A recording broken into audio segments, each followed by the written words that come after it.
Welcome to the Attention Deficit Disorder Expert Podcast Series by Attitude Magazine.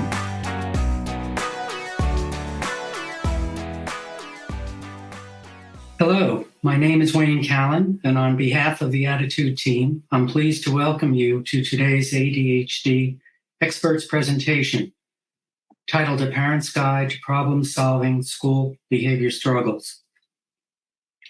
School behavior problems create academic, social, and emotional gaps in a learner's progress.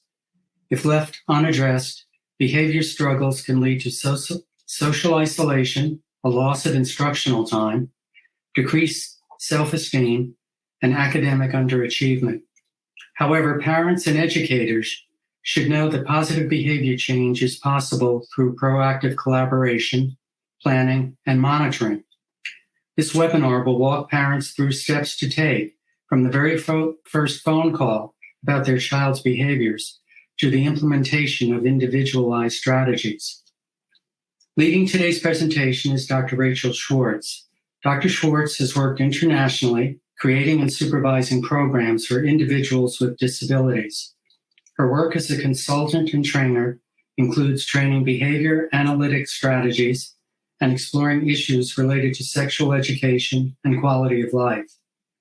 Dr. Schwartz has published original research on these topics in special education journals and also at national, state, and local conferences. Through her organization, Behavior Goals, Dr. Schwartz taps into more than 15 years of experience working in special education to empower students, families, and professionals. Before I hand over the microphone to Dr. Schwartz, I have just a few housekeeping items. Those of you tuned into the live webinar may download the slides now by clicking on the Event Resources section of your webinar screen. And if you are interested in the Certificate of Attendance option, look for instructions in the email you receive around an hour after the live broadcast. If you are listening in replay or podcast mode, visit attitudemag.com and search Podcast 379 to access the slides, the webinar replay, and the Certificate of Attendance option. If you support the work we're doing here at Attitude to strengthen the ADHD community, we encourage you to visit attitudemag.com/subscribe and sign up for Attitude Magazine for your family or to share with a teacher or a loved one who could benefit from greater ADHD understanding. Finally, the sponsor of this week's webinar is Brain Balance. Brain Balance is a holistic cognitive development program designed to help kids, teens, and adults with ADHD, learning differences, anxiety, and beyond improve focus, attention, and behavior. Brain Balance creates a customized plan based on your child's needs to support their social, emotional, and academic growth. An exploratory study with Harvard's McLean Hospital found the Brain Balance program to be as effective as low-dose stimulant medication in alleviating ADHD symptoms in children. For more information, visit brainbalance.com to learn about Brain Balance today. Attitude thanks our sponsors for supporting our webinars. Sponsorship has no influence on speaker selection or webinar content. So without further ado, I am pleased to welcome Dr. Schwartz. Thanks so much for joining us today and leading the discussion. Thanks. I'm really happy to be here. I'll go ahead and get started. I know we've got a lot to cover here. The main point of today's webinar, as you got from that summary, is to give parents strategies and steps to start problem solving their child's behaviors in schools. So you may be wondering why this focus on problem solving and why the focus on parents being a part of that are really driving that process. My big answer to that question to you is that there is a huge focus in schools and in all disability programs and children's programs on behavior management. Let's manage the behavior in this very specific environment. So managing the behavior means arranging the environment and the consequences around that behavior to decrease the likelihood of that behavior occurring. For example, giving a kid a visual checklist, a behavior contract for not engaging in certain types of behaviors. Manage is a very different word from teach. We actually don't want to just manage kids' behaviors. We want to teach them behaviors. The focus on problem solving, the way I'm going to be discussing it with you today, is to move your child's team away from management and towards teaching. So, to teach a behavior is to replace those more interfering behaviors with new ones, new skills, skills that are more effective. And lastly, teaching new skills is the only way that leads to behavior change. That's the actual use of those skills across environments and across individuals, that generalization piece.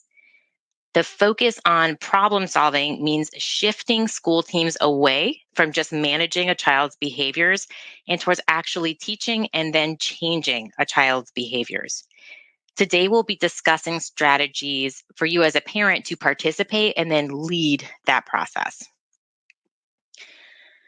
We're going to walk through some steps to take the minute you hear from the school. So you might be getting an email, you might get a phone call describing how your kid had a difficult day. I know the gut response to that is typically a lot of panic. It might be frustration or confusion. What's going on? What should you do?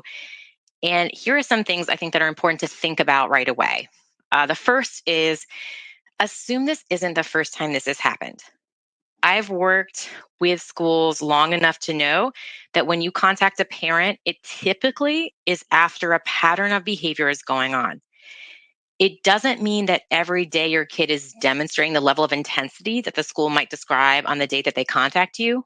But there are always these signals in the classroom, these lower level behaviors that are being managed, but are still concerning. And I'm telling you this because I think it's important to take the context seriously and assume that this is not a one-off event. Often this call or this email describes the event or the events that are occurring, and it can be difficult to have a really productive conversation at this time. What you can do, however, and what I really encourage you to do is to ask for a meeting. So at that moment, you want to request a meeting with a school, ideally to occur within the next couple weeks. So the step one here is about connecting with the school. So it's almost impossible to problem solve effectively over email or over the phone in the moment. You're caught off guard. You're at work. You're reading the email at night. It really isn't a time to come up with quick strategies. Now is the time to ask for a meeting to really delve into what's going on. So you need time to gather some questions, and they also need time to kind of get their information together and some maybe of their own data together. So you can ask for a meeting while you're on the phone, or you can send an email request. I always prefer email requests because written records are important. If a lot of you parents might know that, but written records in education is important. So you want to request a meeting with the teacher involved. If your child has an IEP or a 504 plan, you can invite the case manager and again, any of the teachers that are involved. In those upper grades, that may be impossible to get every teacher involved if it's happening across classrooms, but try to get the teachers who encounter the behaviors of concern the most. Now, you can invite whoever you want to this meeting. You need to let the school know who you want to attend. Your child might be having some outside supports that you think would provide really valuable insight to the meeting. So maybe they're seeing a therapist and your child has given permission for that person to be involved. Maybe a related service provider who knows your child and your family. So it might be beneficial to expand the meeting even at this stage to get that village together to help your child out. Again, you want this meeting scheduled within the week if possible. That can be really tough sometimes depending on schedules, but ideally it can happen that quickly, especially now with virtual conferencing. It's much easier to meet over a lunch break or to have a 30-minute meeting than to drive to a school. And remember, if your child has an IEP and you formally request a meeting, it has to occur within 30 days. Here's just an example that I provide to families as a way to start conceptualizing that initial email in which you request a meeting. So you can see in this example, for those of you watching, it's professional, but it's a strong request for a meeting with some suggestions of dates and times. It's important to stay professional and also clear. You might notice that I said we in the email. If you have a partner or a spouse or someone else who participates in the parenting or caregiving with you, I encourage you both to be on the email chain. I think we often get in the pattern of just sending emails to one person in the family, and it's important to have sort of a unified front from the family if there are multiple people parenting.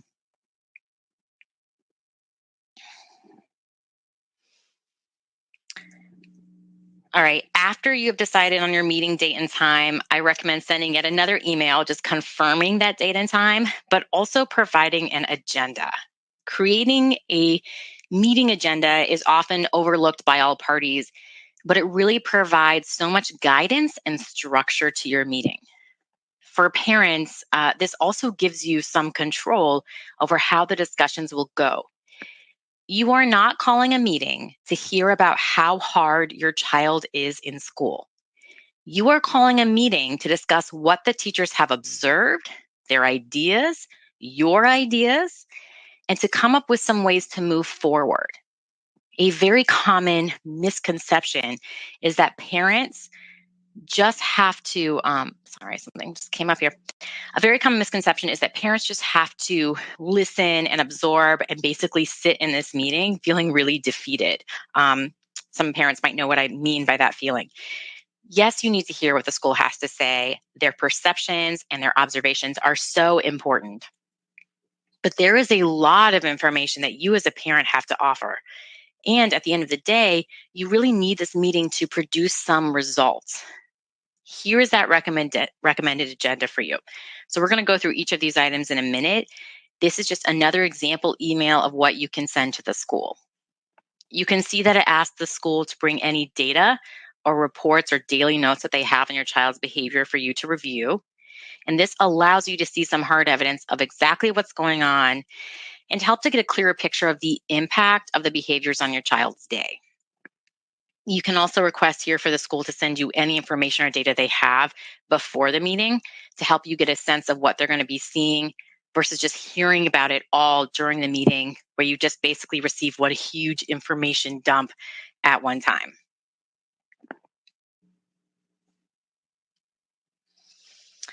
Step 2 is preparing. So you've connected with the school, you have your meeting date set, great. Now you have the opportunity to prepare a few things. Here again is that recommended agenda that I just showed you on the previous slide. This is how I suggest the meeting goes and what you send out prior to the meeting so everyone knows this is what we're going to be talking about and this is the order. The first item on that agenda is for you as a parent to provide information about your child. Then we're going to want to hear if the school has been seeing and doing, and an opportunity for you to ask some questions and get some clarification. The next few steps are going to be all about the problem solving piece because we really cannot leave this meeting until we have some solutions on the table. So the last few steps are setting up some kind of home and school communication and then another meeting to review some progress. We're going to start with first agenda item, that's sharing information about your child. I have a get to know my child worksheet that I give to parents. It's on my website. But the overarching purpose of sharing information about your child at the start of the meeting is for you, the parent, to speak first and to speak about the person you know best, which is your kid. Basically, what makes your child wonderful and uniquely them? What are your child's interests? What do they do when they are not at school? Understanding their hobbies may help teachers bond with your child and figure out creative ways to get your child to buy into lessons. I know as an educator, if I know a student loves like Minecraft or something, that would have been something I would have embedded into lessons if that student was having a really hard time getting involved. Again, what are their strengths, their dislikes? Similar to knowing what someone likes, it's really important for the school to know what your child cannot stand. That may help them in working with your child and planning lessons with your child as well. I also think it's really important to describe how you see your child's disability impact them, both for good and in ways that can sometimes be a struggle for you or for them. Maybe you see that your child needs to know the schedule for the day, the timelines of when things are happening. Maybe they need clear structure in order to plan out their day ahead. Not only will this information help the team when working with your child, But sharing this information reminds every person in the room that we are talking about a child, a person, a kid who has so much more to offer and to give than just the challenges the school is experiencing. I was working with a family recently on this, and I just remember the mom saying, I really just want the school to see my child. That's the purpose of you starting the meeting this way.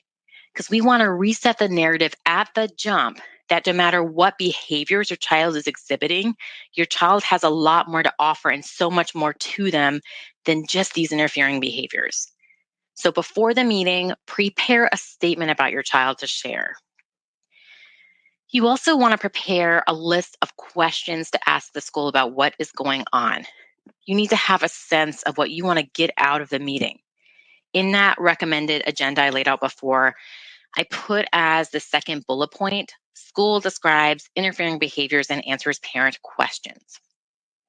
We'll go through a list of questions to ask the school in just a moment, but prior to the meeting, you will want to have this list ready to go in addition to the prepared statement about your child.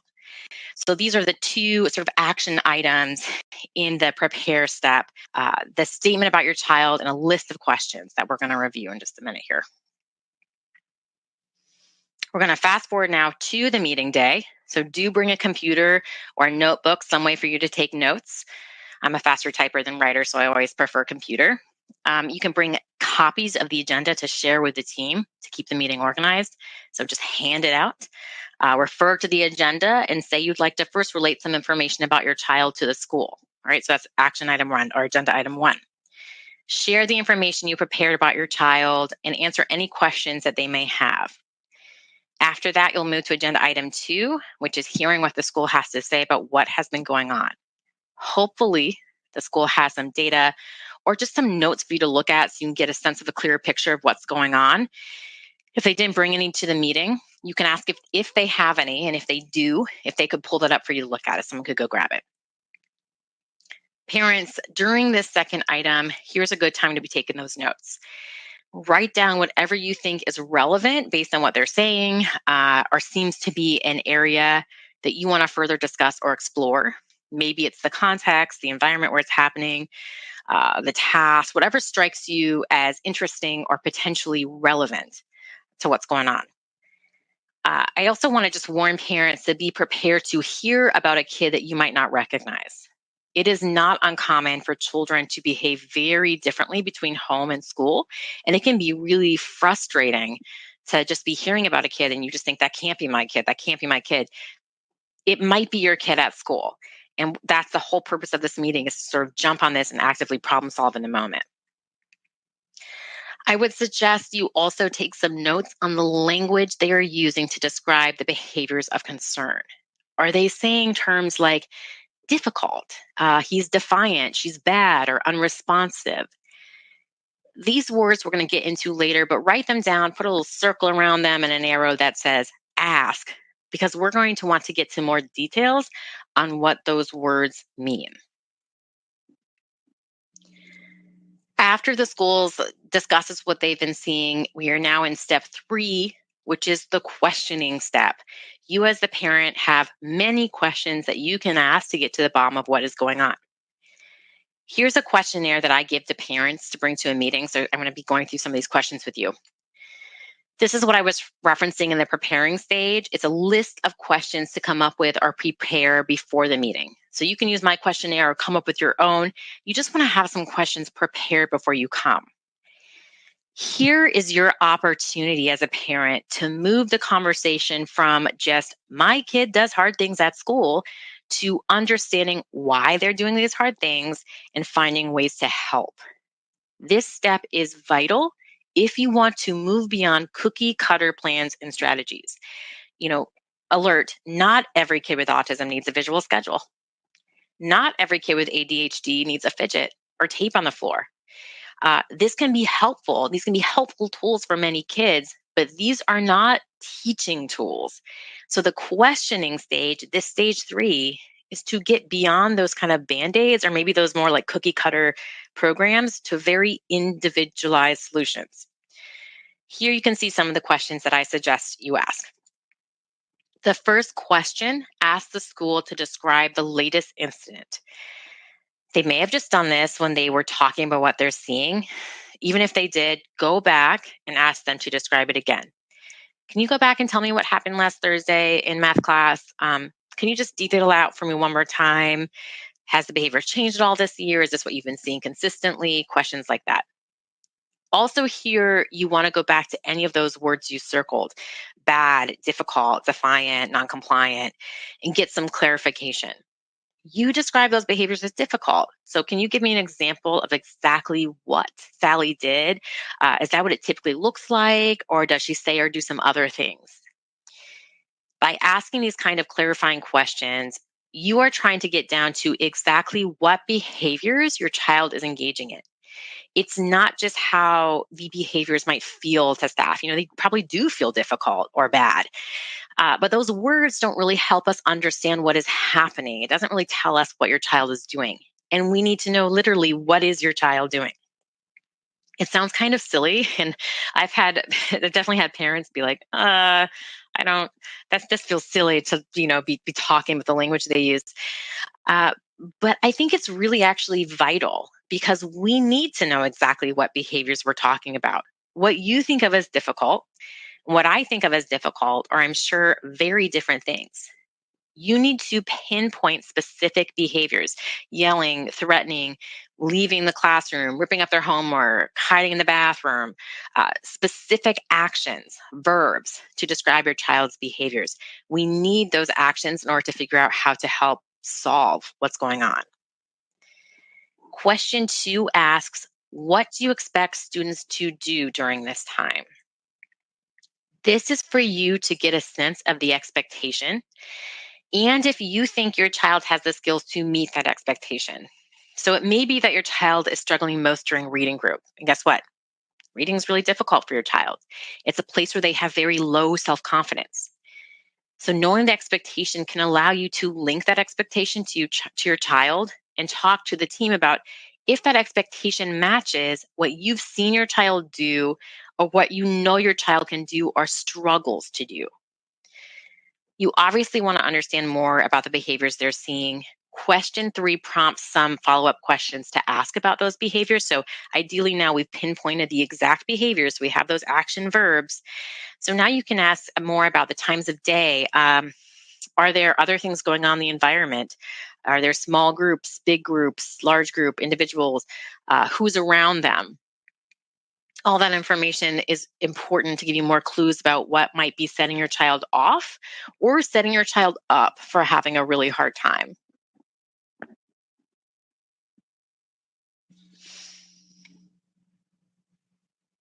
The next question you can ask is, what happens directly after the behaviors occur? What are the teachers doing? What do the peers do? What changes around your child, around the environment? So is the assignment taken away? Are they sent to the hallway or to the principal's office? What's occurring? Knowing what happens after the behavior helps you to problem solve and figure out why the behavior is actually occurring. The next 2 questions that you can see, 5 and 6, are my absolute favorites. And they're the ones that give me personally the most insights into students. So these are questions I ask schools every time I talk to them. First, have you noticed anything that makes the behaviors worse? I have found that teachers almost always have an answer to this. And the reason I like this question is because if you know what makes something worse, you actually already know what can make it better. So if you can say, yeah, if I talk to them really loudly, if I shout an instruction to them, then okay, so instead of shouting the instruction to my kid, can you come over and give him a direct instruction at his level in a conversational tone? If we know that blurting out is worse than whole group, then let's talk about, can we create more small groups? Is it the size of the class or the immediacy of staff responding that we need to talk about? So knowing what makes it worse allows you to start really thinking about what could make it better. And that leads us into the last question, which is, what do you think would make it better? Do the teachers have some ideas already about what they think could help your child? And again, if you know what makes it worse, you actually already have some answers to what can make it better. If you have been taking notes, you as the parent might also have a bunch of ideas for the school. So here's a great place to jump in and say, based on what you said, I think that doing X, Y, or Z is going to make a big difference. Or, I've seen this at home, and here are some things that we've done that have made a big difference for this. And it's also okay if you have no ideas. Sometimes we just, it's really different to hear about your kid. So you might not have a lot of ideas, but you can still start leading this strategizing section. And that is our step 4, which is strategizing. This is a stage where the team, so you and the team brainstorm solutions based on those questions, those answers that you received. The way I typically see strategizing sessions work in parent to school meetings is the school presenting ideas to parents. So these may be great ideas, but there hasn't usually been that question and answer session. There has not been a group exploration of the problem, and many parents don't have time to come up with or participate in that solution process as they're just getting the details or sometimes not getting the details, or right there in the moment, they haven't had an opportunity to really ask questions. So as parents, your insights are incredibly important, and they're really necessary to the development of solutions. And that isn't to say you're always going to have ideas about what to do. You may not at all. That's fine. But there can be light bulb moments where when everyone's able to ask questions and listen to responses and start delving into the issues right there as a group, I found that typically everyone starts kind of thinking outside the box and start being able to think about, well, what if we did this or what if we did that, and piggybacking off of each other in that kind of group brainstorm session. I have templates that I use for the strategizing, and I can show you an example of one in a bit. The categories I have up here are the 3 primary areas to start brainstorming strategies. So I suggest parents bring these categories to the team and start the conversation at the antecedent stage. So go through potential behaviors to build and continue through to the consequences. You might not identify strategies in each area. It's just important to bring each area to the team's attention so that you can feel more confident that you're really exploring all the options. And most importantly, you're leading everyone in this discussion. How this looks is after the questioning stage where you ask those questions and you got some answers, you present these categories to the school and say, okay, everyone, based on everything you've described, let's go through each of these areas to see if we can maybe identify a strategy or intervention to help my kid. There are 3 categories that I suggest you start outlining strategies. So the first is the antecedent adaptation, and then ways to build new behaviors and some constructive consequences. You may notice that this is the behavioral science ABC framework. That's on purpose because that is how behaviors typically occur. We have a trigger, a response, and an effect, an A, a B, and a C. But I've adapted the language a bit to help guide the team towards brainstorming some solutions. How are we adapting the antecedent? How are we building behaviors? And how are we making sure consequences are actually constructive? Here are some subcategories within each header. Let's start with those antecedent adaptations. Underneath the antecedent adaptations, there are 3 areas. First is environmental adaptations. Is there anything you can add or change to the environment itself? Can you change seating, pairing of peers, something that will influence the environment but not the instruction itself? Second, the next one is changes to the task presentation. Often educators can get stuck in this, like they just don't do the work mindset. And we really need to delve deeper into that. Because if they have the skills, but they aren't completing it, we have to go back and look at that demand. So that's a can do but won't do scenario. Maybe getting a worksheet with 10 questions is overwhelming. And automatically your kid just put their head on the desk, won't even try it. So instead of 10 problems, what if they did 2? They demonstrated some of the skill and then they take a break. They can come back and do 2 more. You may get that really isn't fair to other students. Other students are going to want the same thing. But let me say this very, very clearly for you. We are not talking about other students. We are talking about one student. And this one student may need to change how much work he gets. It is so much easier as in behavior to build tolerance than to try to force a child to do work, or worse, to try to get them to just submit to our will in doing work. I've really never, ever had success in this strategy.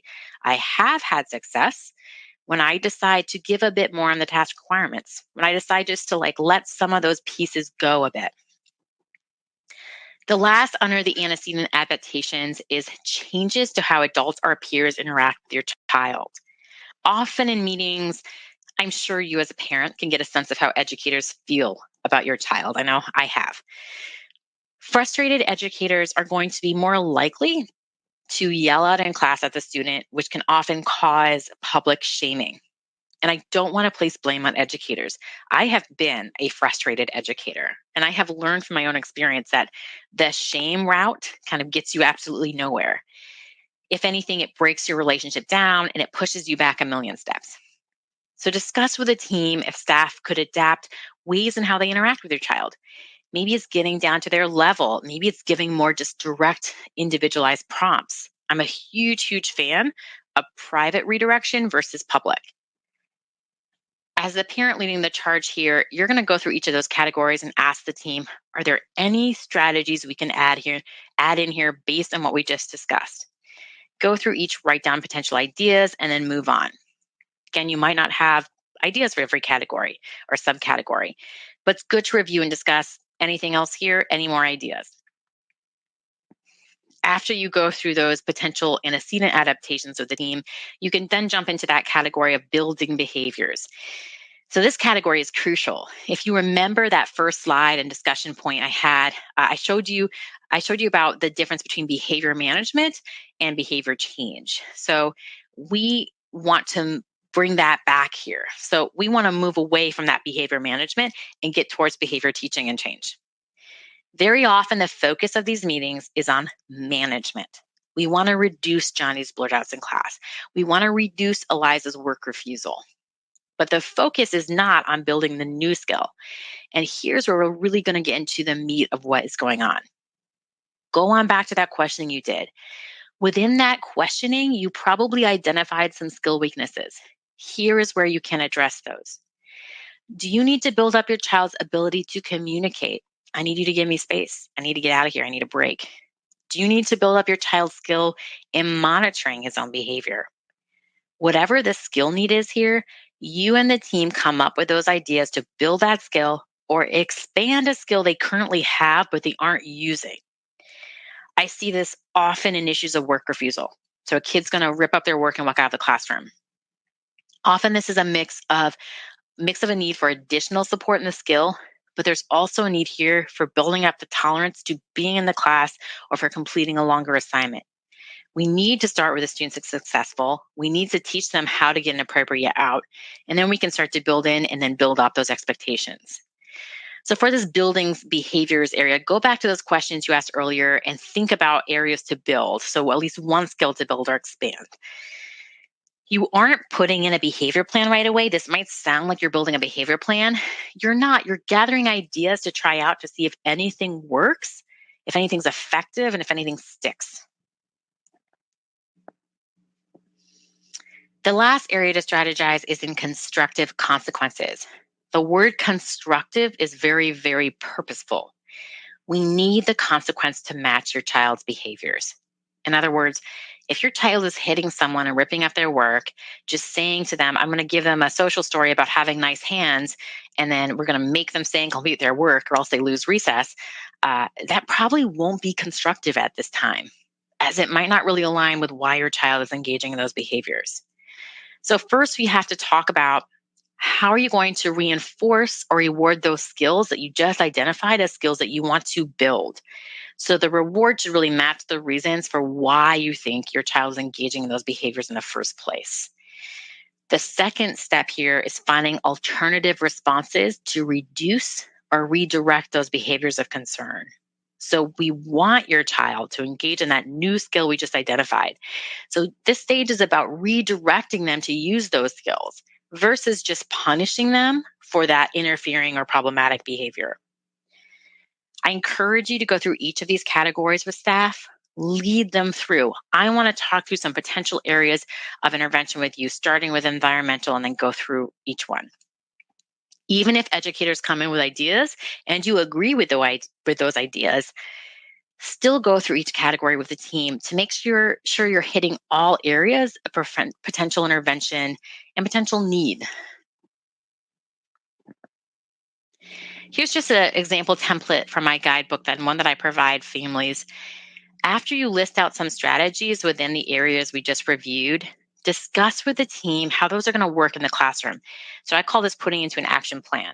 So you have all these great ideas, but what does that look like? And how is this actually done? Parents, this kind of plan is going to outline for you and the team what strategy will be used, who is doing it, how it will be introduced and taught to your child, when that's going to happen. So, when will it be introduced, and how the team will monitor progress. Each of these areas should be identified and described before you leave this meeting. And remember, even though people put time limits on these meetings, there is not a time limit. We stay until we figure it out. The action plan isn't any formalized document. It isn't an IEP or a 504 or a behavior plan. It's a guide to test out some ideas. And if they work, then you can formalize them within your child's current plan. Sometimes schools want to immediately put these as SDIs. I typically don't have a problem with that, but you still need to go through how is it going to be introduced and monitored? All that information that we just talked about within the meeting. And you still want to see if it will actually have an impact. If it isn't working, it doesn't need to be in the IEP. It's taking up space. And it's giving the wrong story about your child. So if it says in the IEP, my kid needs visual supports, that hasn't worked for your child, every school year, they're just starting a new strategy that isn't really successful. So we need to keep things in the IEP that actually work. Let's go through the example I have here. Here you have the category and the strategy. So for the first one, it's assignment adaptations. So that's the category. And you can see the strategy is written out lesson plan and assignments for each class, which means that the student will get a copy of the lesson agenda and what assignments they're going to work on. You can see who's going to be doing this, when it's being created and introduced, and then how it will be introduced to your child and monitored.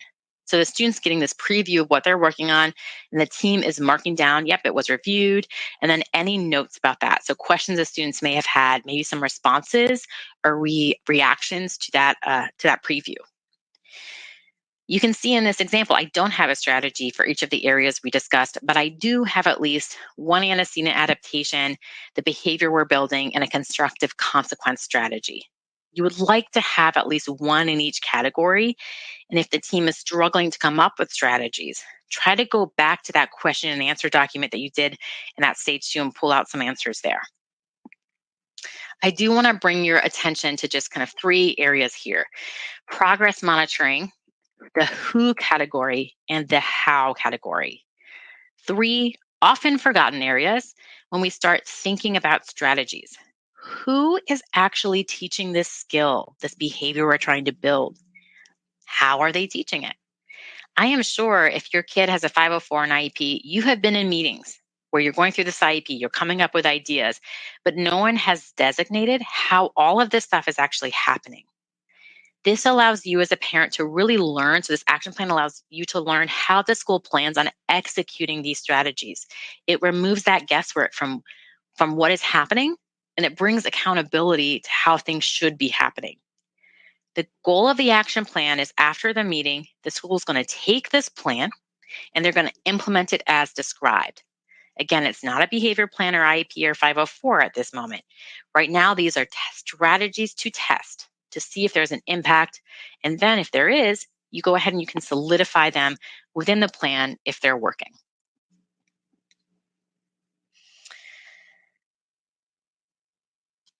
The last step here is about communication. So step 5 of my little sort of 5-step guide here is about communicating.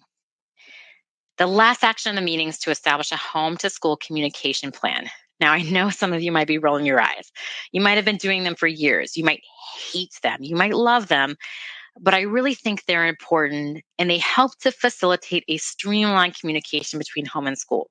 We know from research and school and family partnerships that the more the school and home communicate and can be on the same page, the better the results for the child.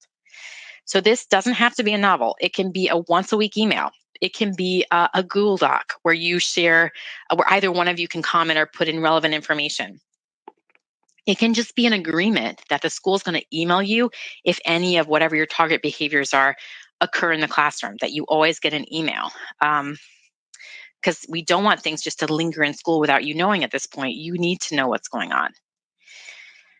The purpose of a communication plan is not just for the school to communicate with you about your child's day, did they have a good day or a bad day, or for you to even update them on what's going on at home. It's really to communicate, how are these strategies going? The entire point of this meeting was for you and the team to develop strategies and a plan to try to change these behaviors.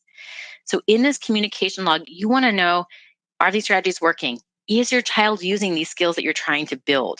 Is there an increase in the interfering behaviors? Is there absolutely no change? Have things just remained stagnant? So I encourage families to ask for specifics in the communication log. Again, it doesn't have to be a book. It may just be, will you let me know, did Sally raise her hand in class when directed? Essentially, did she do the skills that we're trying to teach her? So this is something you can arrange with the teacher before you leave the meeting, what it looks like. And most teachers have templates or guidelines or something that they typically use and ways that they communicate with parents. This is an example log that I use. Now, this is for extensive behaviors and represents a daily note that would go home. So I like behavior codes when you have a lot of different skills that you're trying to build and a lot of different interfering behaviors that you're sort of looking at. So while it might look complicated at first, it's a packing a bunch of information in here because we're looking at not only the skills we're building, but some of those skills that are interfering, and we're looking at them across the day. After the meeting, you, the family, go home and you send an email to the team members, more emails, reviewing your discussion and the action plan. In this email, you're going to also ask for another meeting date if you haven't already established one. I do put that on the suggested agenda to set up a follow-up meeting, ideally within the next 3 to 4 weeks, to see if there are any changes. This way you have a date set before you leave that meeting. And this is something to have in the calendar where you guys can gather with the school and then review the progress of this action plan. Now, the school's job after this meeting is that team will go and they're going to implement those strategies and they're going to test drive them to see if they have any impact. Test driving is when the team implements that action plan you develop to see about that impact. Typically, you do this for a few weeks and then you all reconvene as a team to discuss. If there's progress, amazing. Formalize some of those supports into the IEP or the 504 plan. You may still have some more questions and you want to do further assessments like an FBA, a functional behavior assessment, or maybe an FBA is already underway. But either way, you have information about what is or isn't working and what you would like to include or maybe tweak in your child's program. But what if? Sometimes there isn't an impact. Sometimes the team doesn't have any ideas for the action plan. The strategies don't work.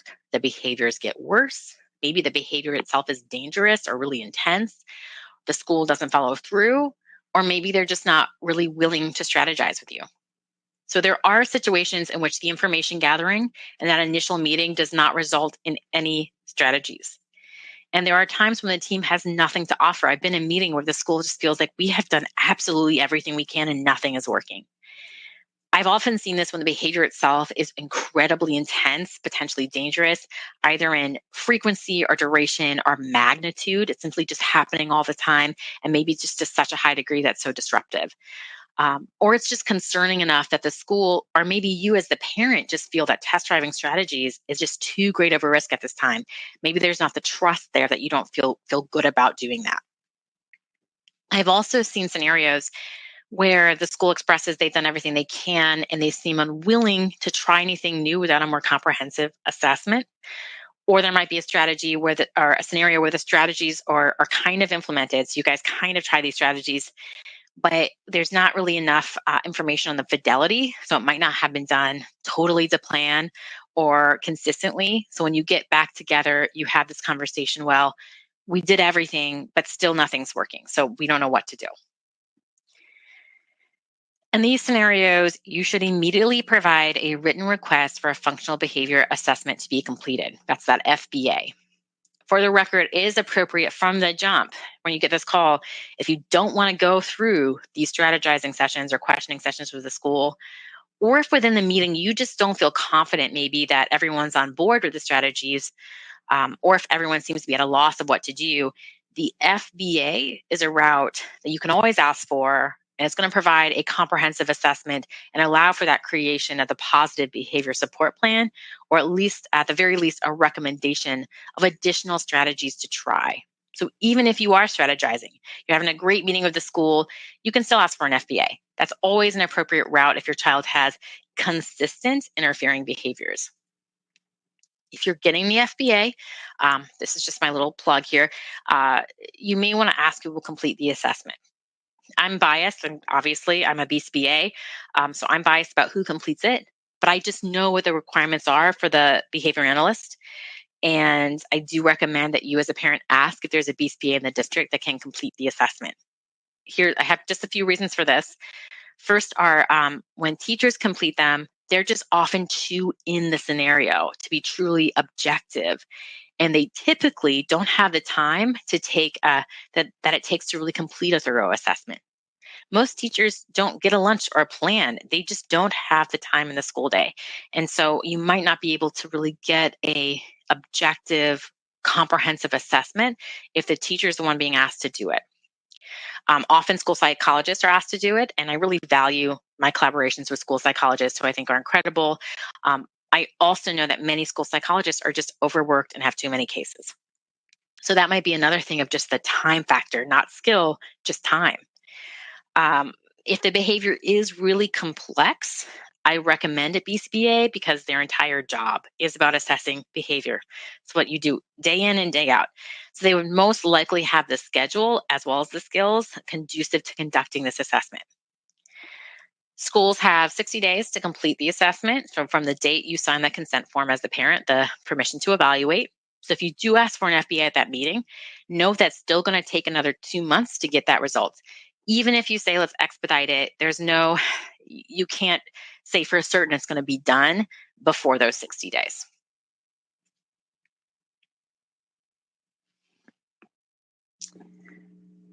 You don't want your child's situation to worsen during that time period that it takes an FBA to be completed. So during this time, you can advocate for something beyond the status quo. Getting an FBA does not mean do nothing. An FBA means someone's going to come in, they're going to take note of everything that's going on and the impact. I never go in to do an FBA and there are just no strategies involved or being tried. Usually there's a lot of different things being tried and people are consistently problem solving.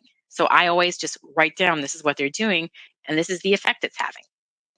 I suggest pushing for some simple strategies, at the very least, those antecedent strategies that may help us set the stage for better outcomes. So this is looking at changes to assignment presentation or demands. It might be allowing more movement, more frequent breaks, something within that antecedent adaptations category.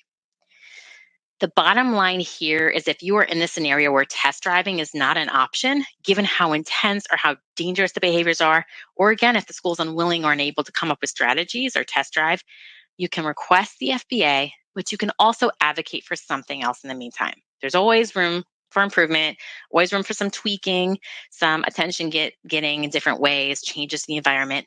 So go ahead and look at those strategies. After the FBA is completed, you'll review results with a team and recommendations of whether they think your child needs a full positive behavior support plan or if there's some other tactics or strategies to try. If there is a plan, you work on building that plan in a very similar way to how I laid out the action plan section. You're going to go through different antecedent interventions, behaviors to build, and consequences.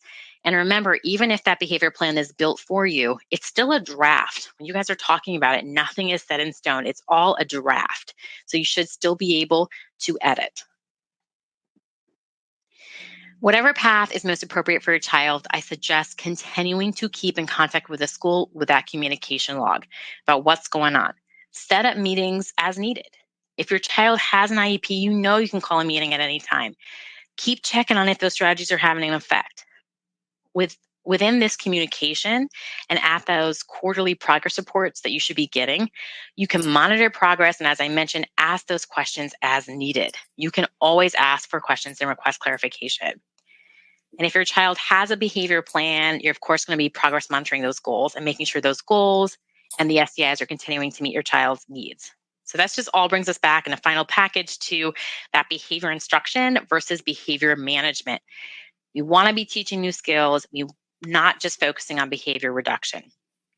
So you can always look at that action plan for guidance, just even when you're talking about those progress reports, to get down to those questions of, are these skills actually being taught and redirected and reinforced, or are they just being managed? All right, that's just me.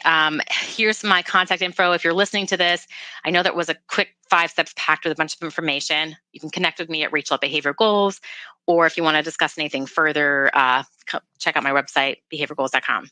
All right, I know we're doing questions now, so Yes, I'm going to hand this back. Yes, it was an excellent presentation, Rachel. Thank you. Several parents have asked, when is it appropriate that the child actually attend the meeting? I think it depends on the child. I've had, depending on the behavior, depending on the child, I always think it's important for a child to have some advocacy in their learning. If you as a parent think that this is room for collaborative problem solving with the child, invite them in. I have worked with elementary school students, so I bring them in and say, okay, let's just talk about what's going on. What do you think helps you? And we talk through that. So this is a little bit of a team call and a parent call. But if you believe that your child can contribute to this, then you should absolutely invite them. Mm-hmm. Several parents have also asked, where can they get the template that you had mentioned, getting to know your child? You can find that on my website. So if you go to behaviorgoals.com, it's there's a guidebook on there, and so you can download that, and it's the templates in there. Okay. Once again, several parents have asked the same question. That is, they're allotted 20 minutes time for this meeting, and they are not able to accomplish everything they need to. So how does one gracefully, without, I guess, upsetting everybody, be able to extend the meeting? So that's kind of coming in the email from the jump, saying, if they say, hey, we're setting a time limit, if you're, this kind of puts it back on your shoulders in terms of the little bit of the control, as when you send the email saying, hi, I'd like to dedicate, 1 to 2 for this meeting, or I'd like to dedicate an hour for this meeting. I want to make sure we have plenty of time to review this, and it might take longer than an hour. If your kid, I know I said this earlier, if your kid has an IEP, Indiana 504, there is no legal reason that they should be limited by time. And I believe that if you can, as a parent, if you say, I'd like to dedicate more time to this, or if they say 20 minutes, say, I think we need more time, when are days that you have an extra hour? End of school day, beginning of school day. If you're flexible as a parent in terms of meeting, I've done this before where I've emailed and said, hey, it looks like we're going to need more time, because it is true. 20 minutes is a way to sort of pigeonhole us into just getting that information dump about your kid. And what you need is the problem solving time. So you need just to say, I need an hour. And if it goes over, it goes over. Okay. Feel strong in doing this. I think part of it is, and I'm just you said doing it gracefully. I know every parent wants to have a good relationship with the school, and a school wants a good relationship with the parent. It doesn't mean that you can't be professional and strong in your requests. You should be able to ask for the things your kid needs without feeling like you have to defer to the school at every time. Mm-hmm. I think people get involved in due process often because parents really want this relationship to go well, and just at some point they're hitting the wall with the school. And I'm not putting all the blame on the school, but it's okay as long as you're professional and saying and clear, hey, I just need some more time. We need more time to really look at this. I think it's always good to ask for it. You don't have to just say okay to everything. Yes. Is it okay or even legal for the school to suspend a student for bad behavior without the meeting you're talking about? It is legal, but that kind of depends on, so this is like a manifestation determination case.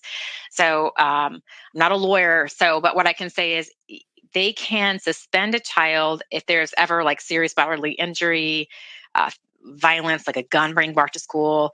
Then it doesn't matter if your kid has a disability or not. They can suspend them. Uh-huh. If your child has a disability, a documented disability, they have an IEP, a 504 plan, and the school says, hey, they did this thing, we want to suspend them.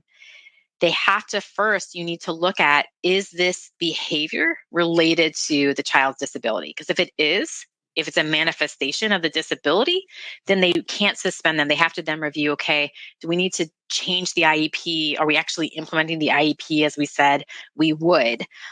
So there's these steps that are taken. It's called a manifestation determination meeting. It typically happens with a lawyer that you call with the school to determine, is it the disability or is this a behavior that is not related to their disability. And if it's determined it's not related to their disability, then at that point they can be suspended for up to 10 days. I see. Okay, well, that clarifies that. If a student has an FBA and behavior support plan and still has violent tantrums at school, what can I do? Ask for a new FBA. Oh. So if they're still having the tantrums, and I've been on cases where you think you've done everything right, you've done this great FBA, you're putting in this plan, and a month goes by, nothing changes. So I think it's at that point you should come together and say we need to do a new assessment because that plan isn't working. So. And it could be, I have a lot to say about behavior plans and FBAs. It could be the FBA was not done in a way that was comprehensive. It could also be the behavior plan is just focused on reduction and not building those new skills. Whatever it is, we can look at the existing behavior plan and FBA to make sure that those are actually sound.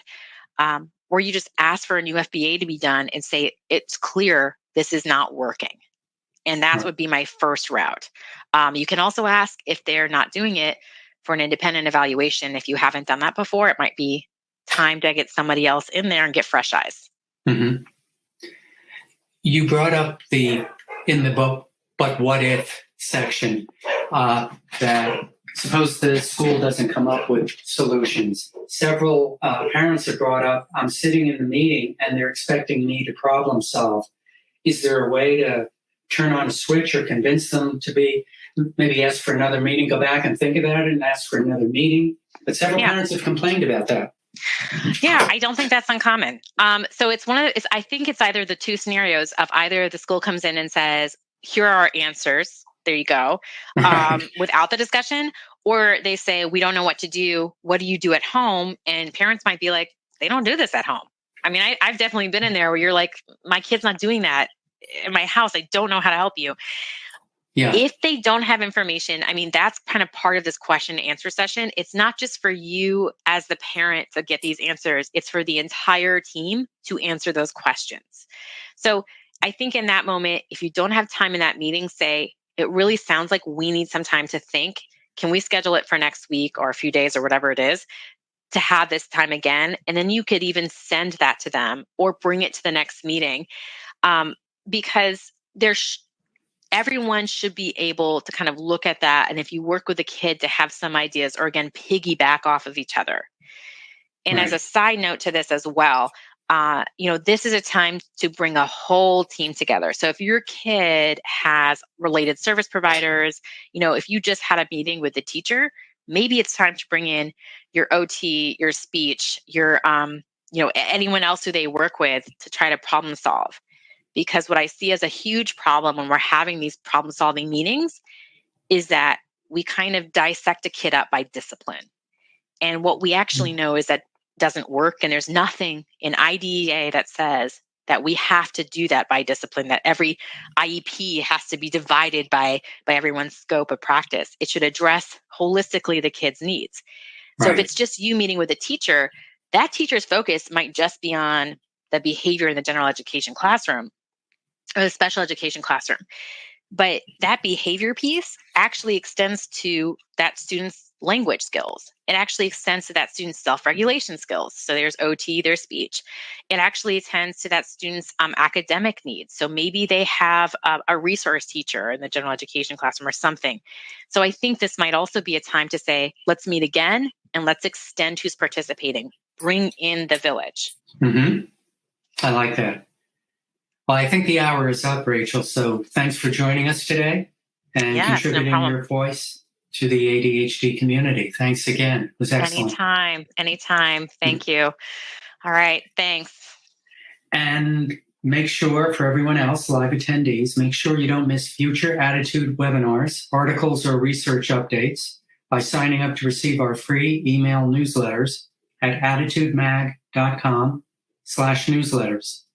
If you are listening in replay or podcast mode, visit attitudemag.com and search podcast 379 to access the slides, the webinar replay, and the certificate of attendance option. If you support the work we're doing here at Attitude to strengthen the ADHD community, we encourage you to visit attitudemag.com/subscribe and sign up for Attitude Magazine for your family or to share with a teacher or a loved one who could benefit from greater ADHD understanding. Have a great day, everyone. For more Attitude podcasts and information on living well with attention deficit, visit attitudemag.com. That's ADDITUDEMAG.com.